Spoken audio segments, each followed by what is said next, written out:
Dans le film, j'incarne le rôle d'un jeune rêveur depuis tout petit qui avait le rêve de devenir un grand artiste un jour et qui a eu à oublier son amour d'enfance. Et on se retrouve un peu plus après quelques années au fait. Dans le film, j'incarne le rôle de Maï, une petite fille passionnée de danse, beaucoup plus remarquée dans le quartier, qui venait beaucoup assister Prince et ses amis, voilà.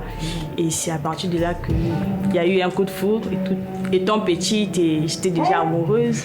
T'as eu un coup de foudre. Voilà, c'est un peu ça. Déjà, j'ai joué le rôle de Grace, l'une des copines de Maïga, l'actrice principale.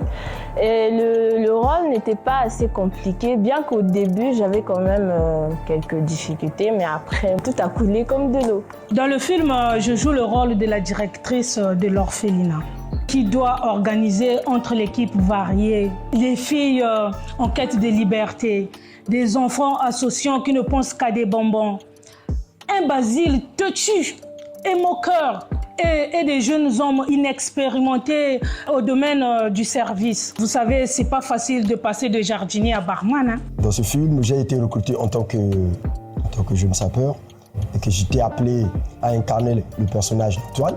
Antoine, c'est un monsieur recruté à la base en tant que jardinier et à l'issue d'une soirée de gala, il se laisse passer pour un Parisien pour impressionner dans l'espoir de concourir une âme sœur. Et mes amis sapeurs et moi avions un rôle beaucoup plus préoccupé à la SAP que de servir les gens, avec les expressions que nous connaissons bien entendu de la SAP, du genre comme le bout de Zafoisé, le Ata Thomas, le Ata Bakutala, le Ata Denda.